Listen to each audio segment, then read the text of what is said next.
What'd you do to your knee? Last note of the first song at a Stooges gig in Istres, France, July 10th, 2010. That's July an old 12th, 2010, I'm sorry. Okay, so that's not a new thing. I was born with bad knees. I have surgery, big scars. This is a ligament tear, though, so it doesn't hurt. It just is weak. Anyway, thanks for your concern. It is fucked, but it's better than slinging a colostomy sack. That's true. I mean, I try to keep it in perspective. You're alive. You're touring. Something's That's what going I'm saying. right. I'm not complaining. Yeah. You're the one who asked about it, though. I know. Okay. I want to make sure you're doing all right. You look a little tired. I mean, this has been like, what, 53 cities in 53 days? No, it's only 37. We got 16 more. Okay. It'll eventually be that, but it's not that now. I mean, I'm a little tired. It was very frustrating with the parking and this construction here, but we got it together. Yeah. I don't see this as a burden. I see it as an opportunity. I love playing with. I mean, the main reason you want to talk with me is El Sogno Del Marinaio, huh? I love playing with Fratello Andrea, Fratello Stay. They're beautiful guys. They're the ones that got this thing rolling. I mean, I'm partial to trios. I like. I got an organ-based drum one, but most of them are guitar-based drum. But there's many different things you can do with that. And you can transcend things like 21-year age difference, different countries, different, I don't know, they're more from the avant-garde. Although I have some, not making avant-garde, but listen, I'm a big fan of, I don't know, from as a kid, like Karl Schulze, Klaus Schulze, the guy from Tangerine Dream. And you were a Beefheart fan? Is he avant-garde? I think so. Okay. He's not in the Seems mainstream. like a lot of blues. Well, he goes pretty far out there. Yeah. Well, Sings like Howlin' Wolf. but you were never. I mean, you were never in the mainstream, really. At least not in the Minutemen. You were kind of out there as far as the punk scene. No, was concerned. avant-garde to me is kind of doesn't mean out of Main Street for me. Yeah, I think it did in its time because there was classical contemporary music. To me, I think the avant-garde nowadays is the kind of thing where you don't use as much beats and you're more improvised and freeform. Yeah. Something like some man from this town would call maybe what John Zorn is doing. Uh-huh. I mean, it's terrible to put any kind of labels on music, I think. It really destroys the idea of music. And it kind of brings... that's the drummer man there. It kind of brings some you can come really back. small-minded a world for music to exist in, when it should be, I'm thinking, more expansive than that. But I can understand it from a marketing man's point of view. It's probably easier, and from a young person's point of view, there's a lot of peer pressure. And from the person not so young, they probably think they've seen it all and know it all. I mean, all us humans are fraught with kind of things. Yeah. So I have kind of an idealistic approach. I only say avant-garde because I'm thinking of me coming more from a little Richard, Jerry Lewis thing. 4/4. Yeah, but I could do waltzes and jazz waltz. Yeah. The 7 and the 5 and the 9, 11s, they're harder. They are hard, and I can learn from these guys, and it's not a bad thing. Really, what it's about is people, though, and their personalities. For me, I don't really go by virtuosity or lack of. Domo, Nishiori. But you play with really talented people. Yeah, I don't usually play with big names in my bands. So I got a band with Longshoremen. I got, two Italian guys that nobody's heard of, and that, probably why people want to talk to me. Tom Watson, Raul Morales. Yeah, Tom came from a band from the SST scene that me and D. Boon put out the first 3 albums. Raul was from this Pedro scene that developed with hardcore, and I wasn't even aware of. I was touring so much, and I put that band together expressly for the third opera. But I've never given an audition for people.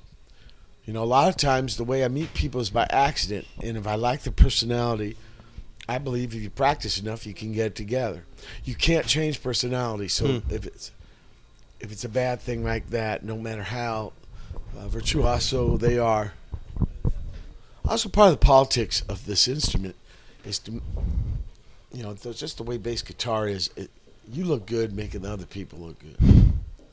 Okay, so I'm not saying, you know, whatever. I'm got my hand up anybody's ass and doing hand puppets. But the idea of the bass is to be glue and to put it together. Closest note on the stage to me is the kick drum. I know it's got strings like a guitar, but it's actually closer to the drummer. Okay, so that's the guy you come in tight with. And then you got to set the guitar man up too. You know, it's like being glue, you know, and nothing to stick to and being just a puddle, right? So if you think I play with good people, maybe there's something into it. Yeah, me learning as a boy with D. Boon. Yeah. And this idea I have about the bass being kind of an enabler, nurturer. I don't try to really be fake lead guitar. I mean, there's some parts where I do solos. Actually, I was telling you before on the mic, I only write about 30% of the songs, and especially in the case of the drum man, Andrea Belfi, he writes the whole fucking song in a MIDI format and plays, and he's all stiff and retarded, but we got an idea what he has, and he has bass lines built in that are melodies, featured melodies. That's the way he's hearing it. He writes the bass lines for you? Stefano. Yeah, there's some where you'll see these parts. I don't know if you know what his songs are, but to me they're very apparent. But you'll hear these parts with the bass where the band backs down and the bass has a strong melody line. It's not a typical bass part. The guitar man, Stefano Paglia, his style's more like he plays your licks and sees how you react to them. And then he'll put a structure around that. Me, the way I compose is all on the bass, especially with these guys. I don't even try to imagine their parts because I want my bass to be like a springboard, a launching pad. So, like you know, this comes to my experience with Nels Cline and D. Boon. I never had to teach D. Boon a song. I just played, and you know, they reacted to it and stuff. Something, you know, the ones with my name in it, like Second Man, Missing Man. Yeah, I'm asking these guys to take direction. 125 months with the Stooges. Yeah, I wasn't given direction there, definitely. Just taking it. But this is collaboration. Yeah. And we also have different ways of... Those songs were there already in the case of the Stooges. New ones, yeah. Weirdness, and Ready to Die. Yeah. Both those albums, no old songs. They're all written... and then me brought aboard, but I'm not given the direction. I mean, I was there to help. It was, and play the older tunes too. Yeah, for the gigs. Yeah. But the point was, I'm not given direction. Yeah. And the other point with opera bands is I am given the direction. In this band, I'm not given the direction either, except in the sense of a collaboration. So. If I give them the bass line, there's some direction there. But see, I keep it open-ended. I don't want the tune realized. Of course, if I tell Andrea, he's got it realized in his mind. But he's loose. He knows, I don't know. They're very open-hearted, genuine guys. They're not too precious. Like I said, I go by personalities. Yeah. There's something about, you know, I come from punk. Old punk is about people. I think new punk is about people, too. I think a lot of shit's about people, but there's... some parts of people are like Mr. Zappa, right? These guys are not good enough to play my music. Yeah. I don't really come from that school. You're not dictatorial. I don't know if it's dictatorial. It's like he has an image in his mind. Yeah. Oh, the way he runs his band? Well, I'm not talking about that so much. I'm talking about, at the end of the day, what they want done. He knows what he wants it to sound like before it's on record. And are you good enough to play it? Yeah. Where even though that, tell Andre, he gives us the demos. He's still open-minded enough to. And the same thing with my third opera in a way. Okay, I can't play the drums, so I did. Yeah. I did do the whole thing on D. Boon's guitar, and Tom Watson I mean, there's one solo in the second part that's his. He did the whole fucking Palsy shit. Less Palsy, because he's a guitarist. I know shit D. Boon did. But for the drums, I had to make sounds with my mouth while I was teaching Tom. And I wanted it kind of I wanted to challenge Raul, but I didn't want to make it so it sound like fucked up and lame. You know what I mean? Yeah. Like retarded. Yeah. So I'm more given that way. I use Mr. Zapp. I didn't mean to like pick on him or something. No, but he's well known for. I remember reading in interviews, these guys are not good enough. Yeah, he kicks people out of the band a lot. Right, for not being good enough. And I've never done that. Yeah. There was times where there was personality things, especially when I tried the two drummer thing and they didn't like each other. That was terrible. Well, I'm guessing is that something that goes all the way back from the beginning? I mean, you must have had some experiences. Boon jumped out of a tree. That was total accident. A lot of the way I meet people is accident. Then once the connection's made, then I work really hard at it. But I mean, as far as this realization that the personality is more important than the playing. Oh, come on! I'm not, you must have been in a couple of bands and no, I was with D. Boon. Yeah, I'm not really a musician. I got into music B with D. Boon. This guy lived in his car. Roy Mendes Lopez showed us how to copy off records, but he also built into his ethics like practice and shit like this. But again, he was incredible virtuoso, self-taught, made his own instruments and shit like this. But he was also like kind of a true believer of hippie things. It wasn't just show, and like he had an ethic thing, and I think that rubbed off on us, big time. It made us Minutemen. I mean, we came from the '60s anyway as boys, though we couldn't articulate it. Yeah. But you know, the old days are the old days, and they are what made me now. But you know, Fonzie, Potsy. I mean, no, this is Andrea, Stefano, and very interesting guys, great cooks. Well, you said you said they cook like motherfuckers. Yeah. And it ain't that overdone stuff over here. Yeah. Real Italian. Yeah. Well, I don't know about more real. It's just what's going on. Well, it's there. real Italian. I mean, it's it got from Italy. When it came over here, right? But you said you met them. But life is about change. Life is about mixing. Yeah. It's not about pure breeds. Yeah. Get the pure breeds with dogs. All the problems they got. Nature don't dig it. Oh, the acorn never falls far from the tree. Bullshit. The acorn or the oak tree wants that acorn to get ate by a squirrel and shit way far away, right? Mm-hmm. I think things are for getting all mixed up and stuff. It's hard to understand. Yeah. But you know what? In the end of the day, it looks like a good flannel. There's a lot of different threads to make up. Is that why you keep picking different people to play with? Is to sound different? These guys. Or is this why you keep collaborating with different people? I picked Raul and Tom. Yeah. I picked Jer and Pizza for second man. I had some bands that only toured, never did recordings, like Player Pliers and John and Terry Show. I did not pick the Stooges. I didn't pick D. Boon. Some situations, like I said, just happen on me. But if I like them, if they seem like, whoa, this is the way to go, then I'll work hard on them. Pick might have been the wrong word, but I just mean in terms of like of doing different projects over the years. Oh, well, collaborating, well, then that's a product of these technologies. I can, in my pad, trade files and shit. I just made a couple albums this summer. Yeah, without leaving the pad. Really? Yeah. One was done in Brooklyn. Yeah. Sent me all the stuff that the engineer man came to the gig last night. It's called Hidden Rifles. I came here in the summer to 3 days to do an album with Nels Klein, Greg from Deerhoof, and Nick from Terra Melos. Yeah. I wrote him 8 songs on the bass. Nels brought one, and Greg brought one. It's called Big Walnuts Yonder. I like this collaboration thing.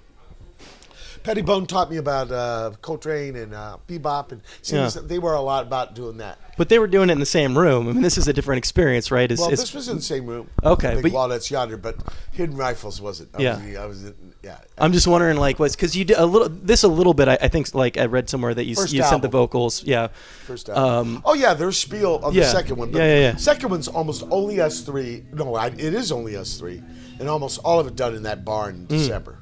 But I'm wondering, like, how, if you enjoyed that experience, or because you seem like somebody who really needs to be in the same room as people to play with them. No. I think I need a lot of different situations. Yeah. Even scary things like session. You got to learn the song, come up with a part right in front of everybody. I had to do that to this lady who won a game show, man. She was very cool people, but man, it's a pants. Wait, I want to hear that story. Well, just being a session man. It's a kind of. I'm glad I don't have to do it a lot, but I think it's important I do it sometimes. But what is the game show story? Just what it was. You know, the producer asked me to come in. Okay. I knew him. He's the one who brought me in. But the varied situations are important. Yeah. Yeah. Because you get, you end up with I Love Lucy reruns. It's okay, mayonnaise or pizzas, but it's same fucking thing. Ricky asking you to explain. And okay, at the end of the day, you're going to get my quiet bass, but by putting me in different situations, I do learn more about the motherfucker. But for example, like Ig, he's made me an incredible better bass player. And dude, don't even, he's not a bass man. How so? In fact, he's not. But how has he made you a better bass player? Well, because he's a big picture man. The thing about being too close to your machine, you don't get any perspective. Yeah. Why do the orchestras with all them good playing motherfuckers need a conductor? I saw it happen once. It was, in fact, Pierre Boulez, something I think Zappa worked with a guy, right? Yellow Shark or something. Well, he was doing fucking Bartok Magical Mandarin. And they were all good, but it was all kind of... And then when they gave in to him and he pulled them together, it was intense. I don't think it was dictatorial. I think, like it was Skull. You know Skull? Skull? Yeah, at the fucking rowboats. Oh, yeah. Right? Yeah. One guy's got the megaphone. Yeah. Doing the rudder. Yeah.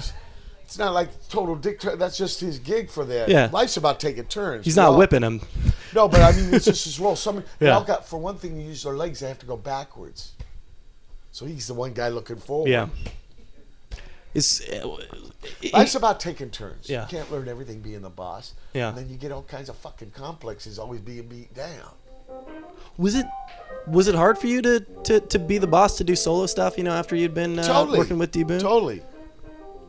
Yeah, with D Boon was not boss. That was... Yeah. But you weren't calling the shots. I mean, Minutemen, after I was that, not calling the shots. But after that, you went out, you did some solo stuff. I called a lot of the shots at Fire Hose, but so what? Edward brought in a lot of songs. Yeah, I called a lot of the shots, but I didn't really tell Edward what to play. No, I kind of like the band shots. That was a weird point for me, man. I lost D Boon. Yeah. Edward and Georgie helped me in a very hard time in my life. That was... Can't even think about those days. They were so fucking hard. But after that, the ball hog, what you mentioned. Yeah. If the bass player knew the song, maybe anybody played guitar and drums. I thought the bass was not more important, but it was key. And I think one of the new places bass is going to explore. It's not the last thing. It's good. It's using composition. Mingus always wrote on the fucking piano. I don't think you have to. And I think with a guy like Nels Cline, they love it because it leaves so much open stuff. Some dudes, they bum on it, man. Why don't you write on the kick drum with cymbals? But other dudes, they like it, the lack of harmonic content. Well, Iggy was a drummer, right, in the early days? Oh, yeah. No. It taught Scotty how to play drums. Yeah. Did that influence the way he is as a band leader? He's a man. He's a culture man. He's an incredible man. His work ethic's very strong. He's helped me a lot. So these guys, you met sort of by happenstance, right? I mean, you met the one guy they put in the boat with us when I was doing the second opera in Italy. Then he got offered for a festival. He knew this other man on drums from Verona. He's from Bologna. Actually, Genoa, but he lives in Bologna. And they said, "Come on." So I came over, and let's do a few gigs. Okay, we're going to do a few gigs. Let's make it out. Yeah. And I really like them as people. They and invited their music is, they invited you over to be in a band with them specifically? No, there was a festival. Yeah. And I said, one festival, why don't we do a few? And you like 5 or 6 it turned out. And I said, if we're going to get this material up, why not record it? And then I liked it so much, let's do an album now. Well, we toured it. I like playing with these guys. Let's do a second album. They're more organic. But really, they're the ones who got the ball rolling. That's why, in a way, I wish you could talk with them because the Il Sogno Del Marinaio story isn't just what. Yeah. But I play my heart out for them. And just like I would for Tom and Raul or Ig or Pete, you'll see tonight. I think seeing's believing. Yeah. Are you going to be here for the show? You're on the list. Yeah. And maybe you'll want to talk to them after the gig. Yeah, if they're around, yeah. No, they will be. They'll be packing up the shit. I got to be out here with the slinging the shit. And Yeah. do the thing with the boss. But maybe you should talk to them after the gig because you really will see what I'm talking about. I didn't mean to come off so. No. I get it, the man. The whole tour, Yeah. everybody thinks it's my. One dude in I think Santa Cruz called it my new backup band, and you will see that it's nothing like that. Yeah. But I really, really appreciate the chance to get to tell you about these things. What is it? What clicked? I mean, you said it was personality first. It was getting to know these guys. But what made you realize that you wanted to actually record an album with these dudes? Oh well, at middle age, it's like you record every chance you get because you don't know when the last one. Yeah. I mean, look, in the old days, me and D Boon records were like flyers to get people to gigs. We didn't even think about the future. I think a little more about it now. Yeah. Almost died, right? The second opera is about me, and that was only 40 fucking 2. Yeah. I had way more work to do. That's 14 years later. If we're going to work on this stuff, why not record? Yeah. I'm not as, cavalier? No, was it cavalier? We're so, look, you understand we came from arena rock. Yeah. So it was really intense, the gig experience about playing in clubs. It was like, fuck. This is way different. It's better than records. Better. Everything's a flyer to get people to gigs. It was bizarre thinking, I know. But in a way, it was like shooting back to vaudeville. Like when farmers didn't have TV or radio, the only thing they knew was the dudes working the towns. Yeah. And we were really blown by that. It's hard. Look, it even started with the hardcore guys in the early 80s. They had no arena rock to react to because punk was their first music. We were kind of reactionary. Minutemen are in a weird place. The 70s punk, they're from glam and glitter and just don't like an arena rock. Yeah. But their club thing died. The Stooges guys told me 60s when England came over with the bands, what they call it, the Invasion, and then all these garage bands and clubs. Well, by the 70s, that all went away. Punk was just, somebody once told me the only thing new is you finding out about it. And for us, it was finding out about it. Yeah. But then the idea of T Boon's gone. If I want to hear him play, I got to remember a gig. Thank God he made some records. Double Nickels last month is 30 years old. Yeah. We've never thought of it as being like something that when you look at the past. Somebody to get people at the gig. Every 6 months we did them. Well, there's still a little bit of that, but also there's this thing, dude, I want to be buried at sea. Okay, my tombstones are going to be these fucking things. And so there was that too. I do try to record a lot, album situations. The Leash recording something for the YouTube, those are kind of bunk. Yeah. So maybe go to the studio. Yeah. They say that's the number one source of music now. YouTube, yeah. It's like, Yeah. boy, that sounds great. Because they're following the leash, Yeah. right? Oh, people recording live, you mean? Yeah. I mean, this sounds like horror. Yeah. When you say when you said you sort of you've still got like a lot of work to do, you still got a lot of stuff you want to put up. 42, but yeah. Because it's the onion thing. Like Rashid Ali, when he was saying, man, why did Coltrane practice so much? The dude was already so good. Yeah. I'll tell you why. Because he probably worked something out that led to other possibilities. Yeah. And he had to chase that down, and you never have. Do you do practice after gigs? Yeah. Do you have like a lot of ideas in your head that you feel like you need to work through right now, or are these things that are just coming up as you're going along? Big time. Yeah. Also, the collaboration. Yeah. Remember on bass? Yeah. It's not all man alone shit. Me and Petra's gonna work on music for a libretto for. It's not my fourth opera, but it's an opera. Yeah. The 30-year Dose album. Been in a band 30 years. 30 years. Damn, yeah. Well, it's 1 year this month. Yeah. She's going to record and produce it. This collection of work songs for my second man. I'm going to do something I never tried before. My tunes were always to serve the title of the tune. I'm going to try to make songs people can whistle at work. All work songs. It's going to be called Pick It Up, Put It Over There. It's with my second man. They're both longshoremen. They're San Pedro. We're going to record in Pedro. D-Boon would love that. So those are my immediate missions. I got one more tour with the third opera. The places in Europe I ain't played the middle, like Poland, Germany, Czech, Slovak. Scandinavia, then put that baby to bed. There was a project I did just totally by jamming and using it for samples and then trading files called Cuz, C-U-Z, with a guy from England. You know, my first gig I went to, me and D Boon, was T-Rex. So I always wanted to make a record with the England guy, and I finally did. So I'm going to do some gigs with him in April, 2 weeks ago. So yeah, these kind of things, you put your mind to something and then you want to do them. So yeah, there's a lot of possibilities. I don't need 5 strings even. I don't need 4 dudes in the band even. There's more room in the boat. You know what I mean? Yeah. I limit things in order to make more things possible, in my case. I'm not trying to speak for other dudes. You mean like 3 guys in the band versus having a larger band? Yeah. Remember, we Jam Econo. That wasn't just a slogan. I thought about you, man. They're discontinuing the Econoline van. They're not making it anymore. The anymore. last one went off June 14th. Yeah. I know all about it. 53 years. Yeah. Now they're going to be these tall transits. I don't know about them rolling across the country. Wind blow them over, hard to park. Is it harder? Is it easier for you to tour nowadays? To actually get out in the van, and you're doing this like 52, 53 day tour. Yeah, but come on. What about working in a coal mine? I mean, keep it in perspective. Yeah. Like I said, I try to look at the O word opportunity, not B word burden. What happens when the tour gets going? You live it day by day.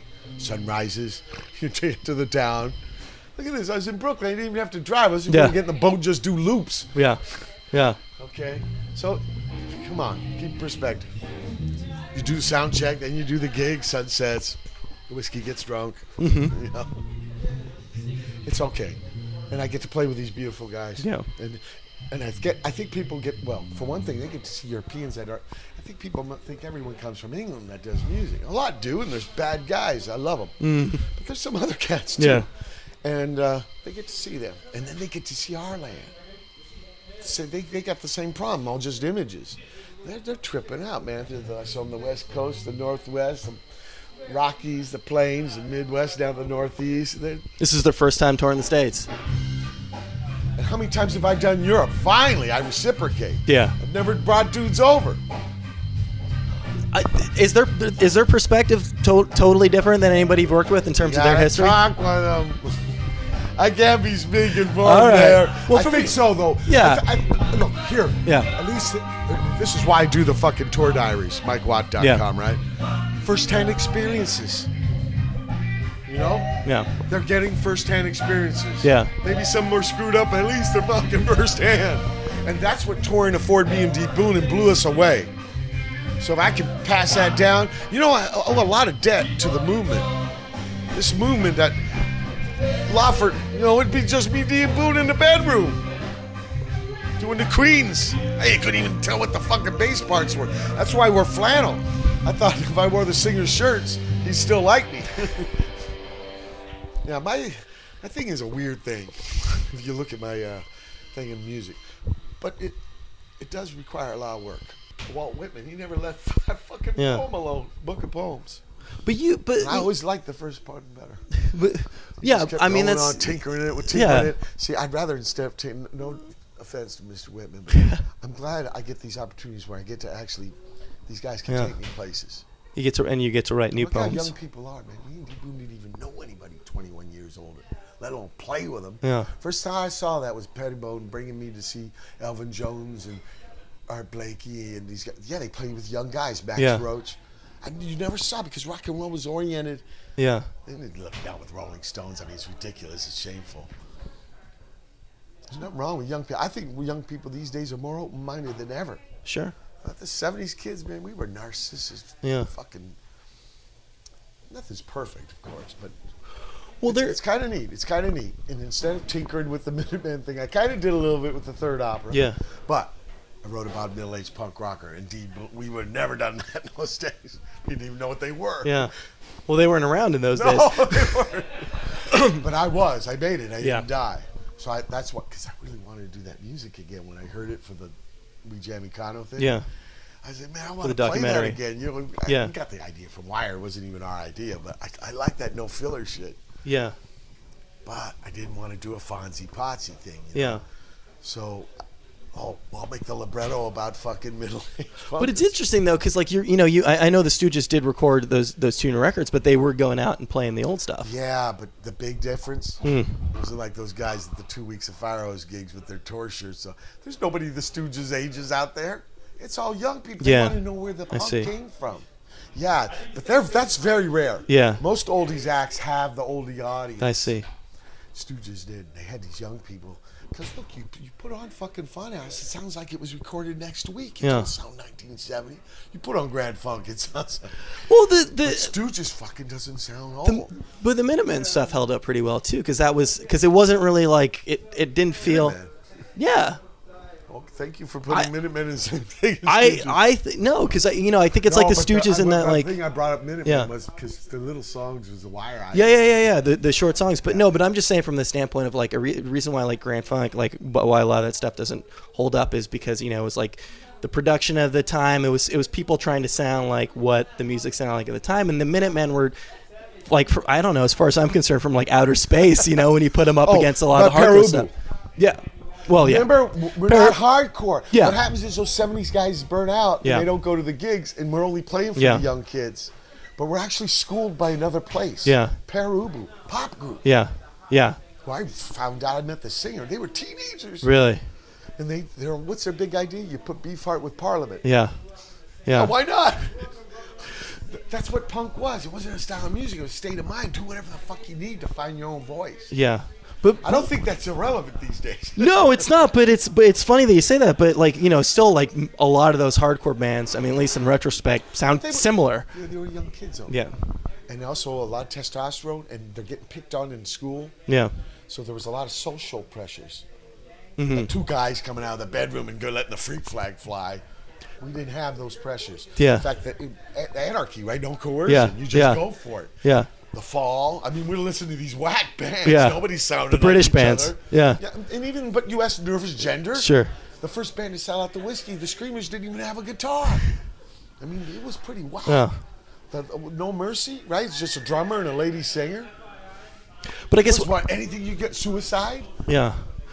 What the fuck? It got changed, but you can't blame them kids because they were under a different dynamic. I guess what I'm getting at and what I'm asking is why did it never really interest you in doing like a full return to?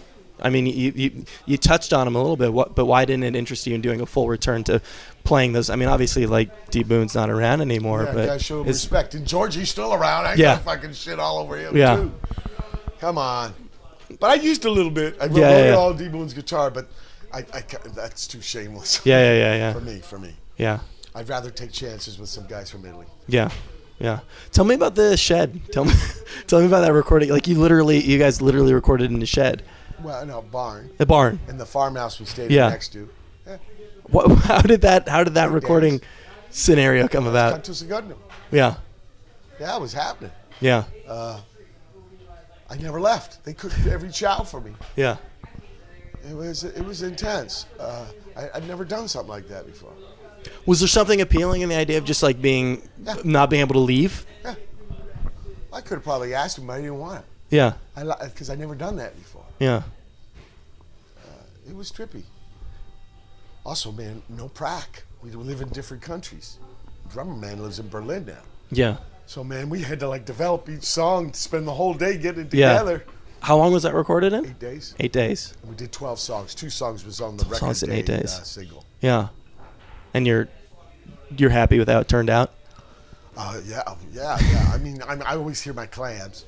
I wish I could do things better. Yeah. Read the diaries. It's hand wringing up the ass. But it helps me focus and try to. I'm not a perfectionist. Well, this is one of the arguments I hear against Pro Tools computer recording is the how much it lets you tweak with everything, how much it lets you sit there and make everything sound perfect. At the end of the day, it sounds coming out of speakers. Yeah. However they got there. But I'm saying. However they got there, I don't care. Yeah, no. But I'm saying like. If I like it, I like it. If I don't like it, I don't like it. Yeah. I might change my mind, and I might know nothing about. It's sort of like eating sausage. Okay. I hope the FDA's doing their job right. Yeah. Lips and assholes. Yeah. Yeah, really, I'm not that purist about that. No, but what I'm saying about Pro Tools though is remember the Cuz project? Yeah. It's total Pro Tools. No, but what I'm saying is like I think that because you were saying earlier that you need limitations a little bit, and I think what recording in 8 days afforded you was the ability. No limitations, like not a lot of guys in the band. Yeah, but this is similar, right? I mean, it's versus like recording in 8 days versus sitting in front of a computer and fiddling with knobs for weeks on end. I think the first album was done that way. And I like that one. You did? Okay. Yeah, they took that one a couple of years to do. Really? They added guests and and bass solo. I flew in from home. Yeah. And I like that one. You don't have any preference as I'm long not as it into sounds that good. kind of. I think that's you get dogmatic. Yeah. And all of a sudden, reality has to fit your. Yeah. At the end of the day, the reality to me is sound coming out of earbuds or something. But pillow speaker, I don't. But however they arrived at that point.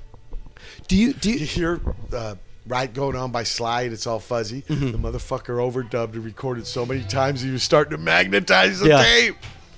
Yeah. They used to cut razor blade on 24. Yeah. You know, why does a dog lick his balls? Because he can, right? Humans.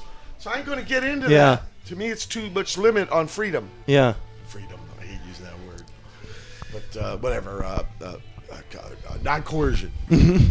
Do you like do you like your music to be challenging? Like what you listen to? Do you like to? Do you like stuff that you don't necessarily like the first time? I hate in my mind. Yeah. Where I don't let the band just play. My mind has to start putting it in a box. Who's that sound like? I'm better, though, than when I was younger. But I'm fighting this fascist trend that's always been, especially watching bands. Yeah. My mind would not let them just play. Yeah. It's like, you motherfucker, give them a shot. Weird. Some maybe conditioning. Maybe I can blame it on others. Well, Pass the buck. Influence isn't always a bad thing, though. Like not letting a band live in its own time. Yeah. Come on, there's only 26 letters in the alphabet. Yeah. A few thousand words. You can still write a very original novel. Sure. He used that word "can." Yeah, but that other dude did too. But you're somebody who's always been influenced by people, and you've been very open about it. I mean, a lot of them are not musical. They're Yeah. painters or writers. Yeah. It's harder to rip off their licks. But are you but were you ever worried about sounding too much like somebody? Yeah, that's why I like being influenced by painters and writers. Yeah. Look, the main guy for bass, James Jamerson. Mm-hmm. He's the big daddy. Yeah. He's the big daddy. Yeah. Yeah. But everybody, some guy just start because of our instrument. The more notes you play, the littler you get. So it's always a search for the right notes. And a guy just start with the simple bass line. It can be bad. How are you influenced by a painting? Pettibone. Because it's a form of expression that ain't licks. And I try to get into that. I do get into it. He's inspired me more. D. Boon was a painter too. Mm-hmm. Yeah, and writers. Because whatever I read, no matter when it was written, no matter what it's about me. It's so weird about literature. I can't believe it. But all of a sudden you're in the story. You see yourself and everything. Yeah. But I mean, like how literal is that? You know, are you literally like you look like a Pettibone piece you want to sit down and write a song around it? Yeah, big time. Just being around him, he's a big influence on me. Yeah. Thematically? Well, just everything. Teaching me a lot. His mind is incredible. Yeah. Go to horse races.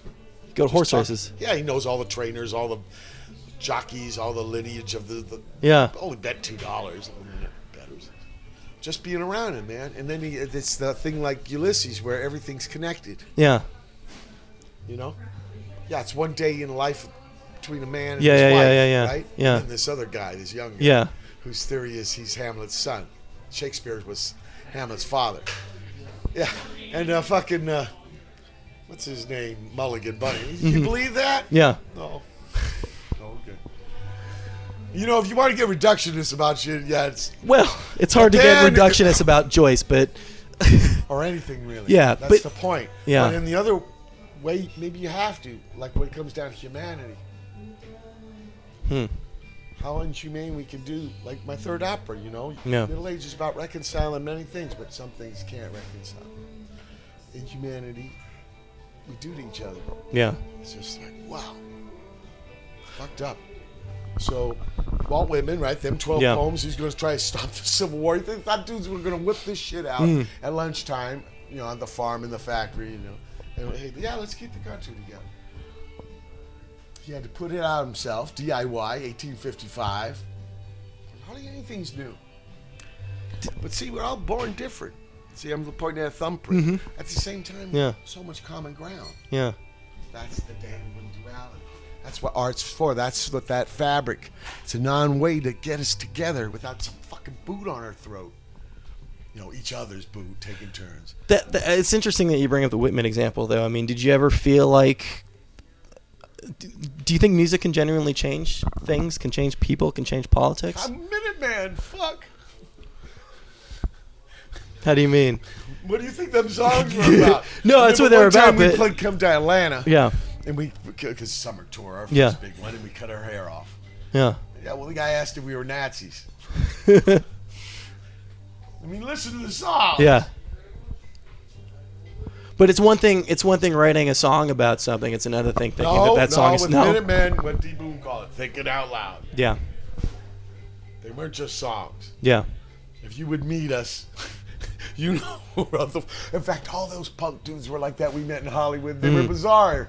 They were thinking out loud. They were really deep into music. Yeah. They were insane. I mean, fake names and wild clothes. Yeah. Could tell they couldn't fit into anything, but they were not stupid. Yeah. A lot of them weren't. A lot of them were intense cats. And they told us, yeah, we believe in what you said. Yeah. I tried to get you to answer your own question. We did believe. Yeah. You do you still pay attention to politics? You have to. It's power. Right? It's on a lot of levels. Yeah. There's politics on the street when people are driving. They just get, they've got, that's what Gulliver's Travels is about, the constructs. You think it's only in this little arena. Yeah. It's all over. It's the way we deal with each other. Yeah. Yeah, that's what I believe, my position on it. Yeah, you get too social, you just talk about shit, nothing gets done. Sometimes you got to get in the thermos bottle. That's why I always stayed in Pedro. But, I was at the march on Labor Day. Yeah. I'm local 47 AFM. I come from working class, but that doesn't mean I want other people eliminated. It's been tried. Didn't work. Didn't work. It's too inhumane. Somehow we got to keep it together and be tolerant. At the end of the day, you got to divide it up. Federalism, dilute with factions, checks and balances, maybe something's that. So I want to back up a second. It'll get boring, see? I get into it. It's not just slogans. Yeah. I need shit that really works. Yeah. I wanted to... My mom went door to door for JFK. Yeah. And Mr. McGovern. My pop voted Nixon twice. Reagan the first time, but not the second time. He's going to go protest Oliver North. I didn't say anything. I mean, I just saw this man evolving. He was a military guy, right? 20 years a chief. Yeah. He thought, this guy didn't graduate high school, okay? He goes, look, man, the Constitution, you gotta believe, or it's a game. They're simple people, working people, born in a coal town that don't even exist. Ran out, the company closed it. But no one picks where they're born. Yeah. Somebody once told me, it's not where you're from, it's where you're at. Yeah. And it could get a little boring because it's about compromise and inconvenient truths. And Emma Goldman. But Emma Goldman, Raymond Pettibone. These people are important in my life. Joe Hill. Joe Hill was in Pedro a little while. Yeah. We had a wobbly hall. The Klan marched on it. Huh. My great-grandfather was a Klansman in Arkansas. It's fucked up. You like that shit? Yeah. Here's John Coltrane when he was in the Navy. That's why he did his first recording. Oh, yeah. Oh, wow. I know everybody thinks it's prison, but that's how they took it. It does look like a mugshot, yeah. He's in his sailor suit, U.S. Navy. I wanted to tell, because you mentioned this real briefly. I'm not quite sure what you meant when you said that's what kept you in Pedro. Thermos ball. Yeah. Sometimes if you're too close, everybody's just talking, nobody gets anything done. Yeah. Sometimes you got to you're talking the shed. Yeah. Woodshed. Yeah. Sometimes you got to do That's that. your woodshed. Pedro's your woodshed. Yeah, definitely. Yeah. Yeah, people think that Pedro's a town full of people like me. Yeah. You know, I'm really from Virginia. Yeah. It's closer to Vietnam. Yeah. And Arkansas. And I finally went there 6 or 7 years. Earl, Arkansas. Yeah. About that shit. Hmm. Yeah. But you You drive. get dealt a hand, right? The bad knees. You Yeah. started off with the kind of thing, circumstance. Yeah. So when you got a chance to play with guys and compose, wow, you're finally in charge of something. We can pick what notes we're going to use. Yeah. But you drive around, you find out. I mean, you got to find out that people are the same all over, right? That's a big lesson, right? You go to Arkansas. It's weather. It's weather. You know, it's from Arkansas. It's fucking gossip. Mm-hmm. Beth. Mm-hmm. She can sing. Yeah. I think she lives in Olympia or Portland. Yeah. Yeah, Johnny Cash was Arkansas. In fact, this is the area he was from. Yeah. Bill Clinton. Bill Clinton. Okay. I mean, you know, it's not where you're from, it's where you're at. Yeah. Somebody told me. You know. Yeah. You don't pick that stuff. You don't pick your family. I heard that's your real test. If Yeah. you can get along Thanksgiving. Because you pick your friends. There you go, ladies and gentlemen. Mike Watt of obviously of the Minutemen, of Fire Hose, of the sort of the second generation of the Stooges, filling in for bass on them. So many legendary projects. Super cool dude. Very, very exciting having him on the show. You know, obviously I love and respect everybody that we have on RA Whale, but it's not all that often that we have a guest on the show that I feel genuinely comfortable saying is an honest to God hero of mine. So really, really amazing speaking to Mike. It was sort of the setup for the interview was a little interesting, just to kind of explain, I guess, a little bit of what you just heard. So I met Mike at the Mercury Lounge, his band, Il Sogno Del Marinaio. That's the only time I'm gonna try to pronounce this, by the way, in the course of this outro, because my Italian is well, it's totally non-existent. But they were playing the Mercury Lounge, so I was gonna meet up with Mike at the venue before that, and then there was a little bit of a mix-up, and I was, frantically calling PR people, things like that, and finally I got a note that I was supposed to meet Mike at the boat, which, for those of you who know any of his Pedro speak, know that is the big white Econoline van. So kind of exciting. I was actually pretty psyched to go and find the van and speak to him, because if you've seen We Jam Econo, the entirety of his interviews for the Minutemen movie is actually just him like sitting in the driver's seat of the car, explaining the history of the band, among many other things. So really excited to go and talk to him there, but again, there was a mix-up. So I'm walking out the front of the venue, and I see him walking towards me, a little bit of a limp because he had screwed up his knee a little bit. We ended up going back into the Mercury Lounge and did the interview in this like little kind of an awkward nook. It's just sort of like right off the side of the main venue area where people store all their instruments. So we were sitting in this little area with a couple school stools doing the interview. Mike was, I would say, a little exhausted. They'd been touring, and he's not a spring chicken, as the saying goes. And also it's Mike Watt, so it takes a little while for you to kind of to tune into that very, very specific Mike Watt frequency. So apologize if it took me a little while at the top of the interview, but I suspect that if it took me a little while at the top of the interview, that it took you guys a little while as well. But I think by the end, we were really firing on all cylinders there. Absolute pleasure speaking with him. He's working on this really cool project right now.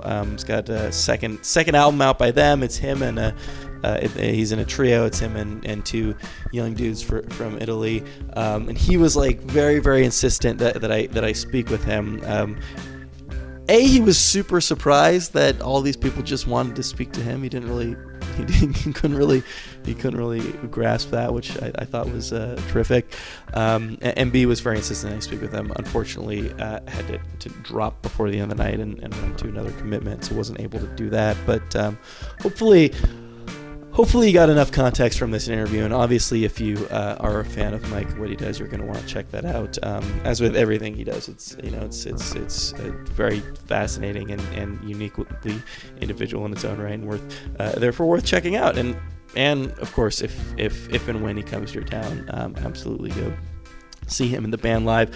So thank you so much to Mike for taking the time before the show to do that.